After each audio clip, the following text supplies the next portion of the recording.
A nuestro siguiente invitado en plataforma, si no me equivoco, Mauricio Pozo. ¿Cómo estás, Mauricio? Ramiro Cepeda y Cecilia Duret, te saludamos acá desde Guayaquil. ¿Cómo le va? Acá felices porque ganó Barcelona. ¿Y usted? Bueno, les felicito, les felicito. Gracias por la entrevista. Sí, Mauricio, vamos al grano. Yo creo que usted es de lo más talentoso y claro que tiene el país para hablar de los temas de economía. La banca está repleta de dinero y el país y la empresa está necesitada de dinero.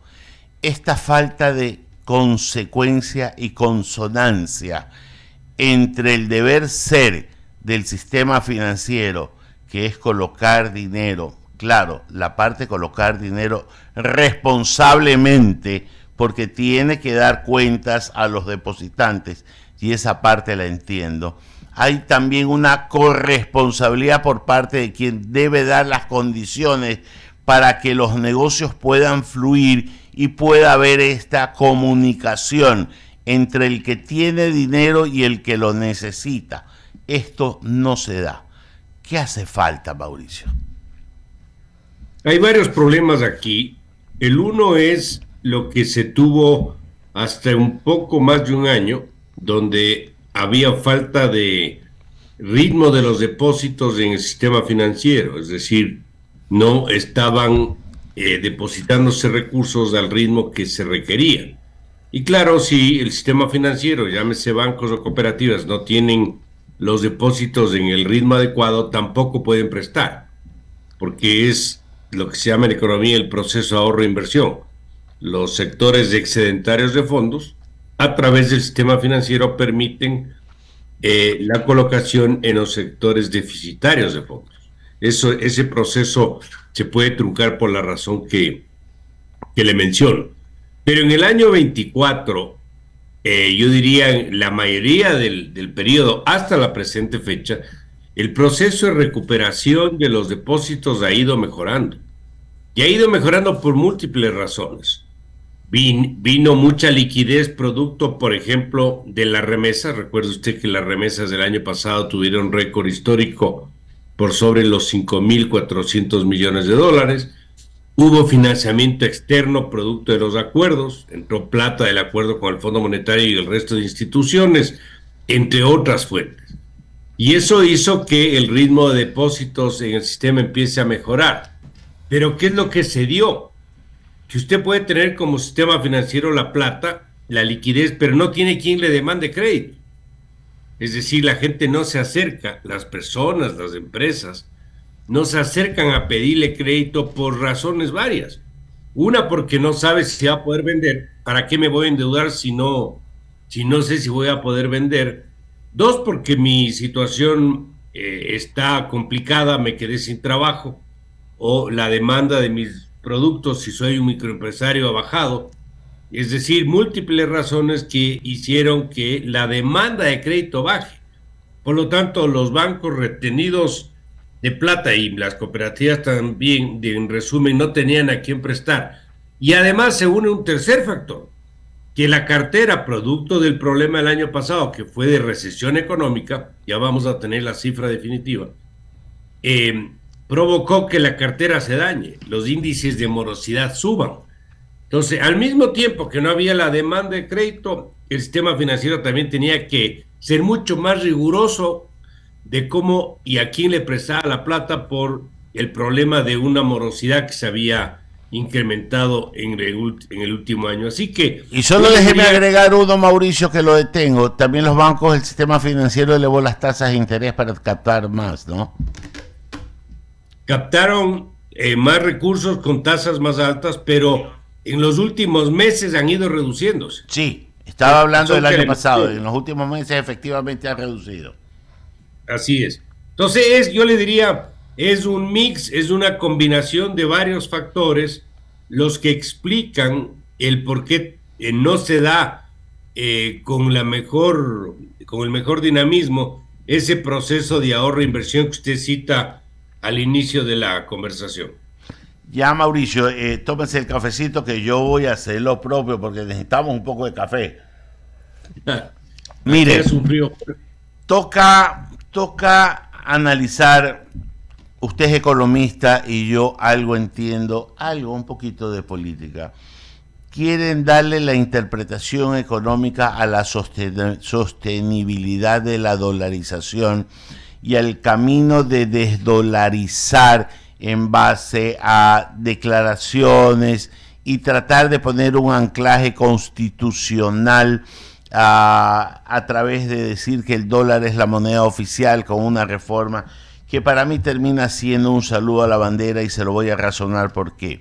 El presidente Maguate en el año 2000, el 10 de enero, si mi memoria no está mal, no necesitó de constitución alguna para dolarizar, sino que los hechos así lo derivaron. Quien se toma la molestia de leer el libro de él de 1000 y pico de páginas podrá darse cuenta que hubo un proceso, según él lo narra en su libro, ya que llevó el país a un deterioro tal que nos vimos abocados como último camino a dolarizar. Por tanto, desdolarizar no sería tan fácil, y yo pongo aquí el ingrediente político. Si en algo está el país de acuerdo, digamos el 99.9%, es que el dólar da estabilidad, da tranquilidad y da seguridad. Que a quien se le ocurra, de cualquier tienda política, de cualquier presidente que esté sentado, se le ocurra esa idea y la trate de implementar, a los 30 minutos está fuera del poder. El evento que se suscitó en el año 2000 que usted menciona, efectivamente fue un evento que lo que hizo fue ratificar algo que el mercado ya había seleccionado. El mercado, por razones distintas, varias, la misma crisis bancaria que ocurrió el año anterior, el 99, otras razones adicionales, precio del petróleo en el suelo, problema fiscal, etcétera, determinó que la gente vaya abandonando el sucre y refugiándose en el dólar, por un tema de confianza. Las monedas existen cuando existe confianza en las mismas y desaparecen cuando éstas ya no tienen el rol de cumplir la unidad de valor que se llama la unidad de cuenta, medio de intercambio, ahorro, etcétera, en lo que es una moneda. Le pasó a Venezuela con el bolívar, nos pasó a nosotros con el sucre en su momento. Esto lo que quiere decir en la práctica es que efectivamente el mercado, las personas, las familias, el país escogió esa moneda porque le brindaba esa seguridad, esa confianza, esa certidumbre. El expresidente Maguad lo que hizo fue ratificar algo que ya se venía presentando de manera progresiva y creciente, sobre todo en el último año antes de ese decreto. Ahora bien, lo que mejor hace para que se mantenga el sistema, se fortalezca y permanezca en el tiempo, es una buena política económica.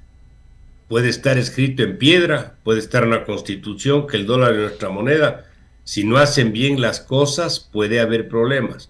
Pero no porque ellos decidan, no porque el gobierno de turno mañana se le ocurra una barbaridad como ir en contra del régimen, sino porque la política económica no permite la liquidez suficiente, la liquidez se esfuma por una mala gestión, y eso hace que o entremos en una recesión salvaje o simplemente empecemos a pagar cosas con bonos, por ejemplo, compromisos públicos. Eso introduciría un tipo de cambio que sería un problema para el mantenimiento del régimen. Con los famosos patacones del final de la época del Austral en Argentina. Así es, así es. Ahora, recuerde usted, los que han hablado muy mal del régimen de la dolarización, todo el gobierno o buena parte del gobierno del expresidente Correa, estuvieron 10 años ahí, hablaron mal antes de sentarse en Carondelet, hablaron mal los 10 años y siguen hablando mal. Y sin embargo de eso no han podido con el régimen. Nos ha cuidado las espaldas, nos ha protegido de alguna manera ante todos los problemas de los últimos 25 años. El Ecuador ha vivido destituciones presidenciales, problemas políticos, crisis naturales, terremotos. ¿Qué no hemos tenido en esta última generación, digamos, de 25 años? Y sin embargo, ahí está la dolarización. Y todos seguimos, una gran mayoría, como usted bien anota, contentos con el sistema. Así que yo le diría, estos son los pormenores que hay que mencionar, siempre aclarando que no quiere decir que no hagan o no tomen decisiones muy peligrosas, como sería, por ejemplo, empezar a tomarse las reservas internacionales que ahora no pueden por la ley que yo empujé en el año 21 y que se aprobó finalmente en la Asamblea, que se denominó de defensa de la dolarización, que lo que buscaba era precisamente eso, evitar que se repita lo que ya ocurrió antes, que el Banco Central coja las reservas y le preste al gobierno para que éste utilice en gasto público. Sí, termina siendo así. Yo creo que más que poner en piedra la dolarización en la Constitución, es poner en piedra en la Constitución la autonomía de algo parecido al Banco Central del Ecuador o una institución que gobierne la administración financiera y económica del país, para que la rigidez e independencia no dependan de ningún gobierno de turno, sino de la ejecutividad y solvencia de las personas que lo manejen. ¿Estaríamos de acuerdo por ahí, Mauricio? Es correcto, es lo de fondo y lo que tenemos que tener muy presente. Pero tienen que ser coherentes entre lo que se dice y lo que se hace. Si hay un movimiento político que dice que el dólar está en la Constitución como para esconder todo lo mal que han hablado del régimen, tienen que hacer una política económica, si es que mañana llegaran a ser gobierno, una política económica que vaya en esa dirección. ¿Por qué? Porque la dolarización, para empezar, se sustenta en el libre flujo de capitales. El Ecuador no imprime dólares, los dólares vienen de afuera. Y cuando usted tiene aranceles altos, es una restricción al libre flujo de capitales. Cuando usted aplica un impuesto a la salida de divisas, es una restricción al libre flujo de capitales. Cuando no busca acuerdos comerciales que le faciliten el comercio, es una restricción al libre flujo de capitales. Por lo tanto, tienen que hacer lo coherente para que la dolarización se fortalezca. Ojalá eso ocurra. Mauricio, conmigo muchas gracias. Le paso a mi compañera Cecilia Druet, que continúa con la entrevista. ¿Cómo estás, Mauricio? Buenos días. Yo tengo dos preguntas. La primera es, ¿qué medidas recomienda para lograr una mayor sostenibilidad fiscal en Ecuador, considerando los altos niveles de deuda pública que tenemos hoy? El fortalecimiento de las fuentes sobre las cuales se sustenta el ingreso de liquidez, que es el ingrediente de la dolarización. Los dólares que ingresan al país provienen de 4 fuentes: exportaciones, por lo tanto una política que siga aumentando las exportaciones. Nos ha ido relativamente bien en algunos productos, sobre todo nos ha ido bien en camarón, por citar uno de los emblemas ahora. Es decir, el fortalecimiento de las exportaciones ayuda a la dolarización. Algo que no depende mucho de nosotros, pero que nos ayuda mucho, son las remesas. Depende obviamente el trabajo de los ecuatorianos que están en otros mercados. El 71% de las remesas del año pasado provinieron de Estados Unidos. Esperemos que este tema de la deportación no afecte, por ejemplo, ese ingreso. La inversión extranjera, ahí nos ha ido mal. No hemos tenido los montos adecuados, son cifras marginales que no nos ayudan. Ahí hay que hacer todo lo posible porque esto se reanime. Proyectos emblemáticos, crear condiciones de atracción de inversiones, bajar los costos de producción que son una restricción a la inversión, eliminar restricciones como el impuesto a la salida de divisas, una reforma laboral que ayude a la contratación y no la aleje, etcétera, en inversión. Y la otra, el financiamiento, es decir, los créditos que pueda recibir el sector público y privado, que es otra fuente de liquidez. Eso hace que la liquidez sea lo suficientemente abundante para sostener el sistema frente a los dólares que salen dólares por importaciones y salen dólares por pagos de deuda o flujos de capital. Ese saldo es lo que nos mantiene la liquidez en el mercado y lo que mantiene la dolarización, pero eso siempre sustentado como dije, en una buena política económica, manejo fiscal ordenado, sector financiero sólido, debidamente supervisado. Esos serían un poco los elementos para poderle dar fortaleza a la dolarización. Y ahora, Mauricio, una pregunta más del perfil ciudadano. Como hablamos mucho de la desdolarización o posiblemente la desdolarización por un partido político, ¿no estaríamos también tal vez generando que los ciudadanos en este miedo, en esta incertidumbre que está atravesando el país, en esta tal vez posibilidad de que haya una desdolarización, se acerquen a los bancos y retiren su dinero generando un caos en el país? Bueno, esperemos que eso nunca ocurra. Esperemos que eh, no haya nerviosismo en el mercado, pero efectivamente el que se perciba que existe algún riesgo, sí da lugar a que se puedan producir este tipo de acciones. No hemos tenido ahora, no ha habido ningún tipo de movimiento en esa dirección.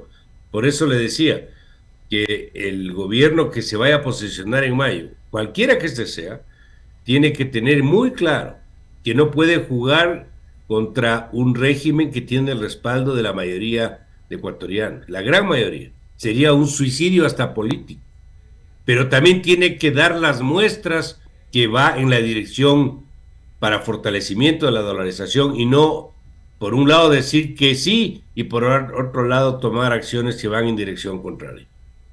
Muchísimas gracias, Mauricio, por la entrevista. Yo también hago un ejercicio ciudadano y desde el punto de vista del periodismo también a que la gente se mantenga en calma, porque es un discurso que en Twitter veo mucho, bueno, ahora en la plataforma X, veo mucho que la gente teme y a mí en cambio me asusta que el temor de la gente, el nerviosismo de la gente, los lleve a tomar una ruta que perjudicaría más al país. Mauricio, agradecerte siempre claros sus conceptos y no me cansaré de decir que es de las mentes más claras y que habla las cosas como son, al pan pan y al vino vino en estos temas que terminan siendo escabrosos para mucha gente pero necesarios de consumir. Que tenga un buen día, Mauricio. Muchas gracias, Ramiro, la orden. Sí, señor. A ver, Cecilia, siga con las menciones porque usted ya hoy día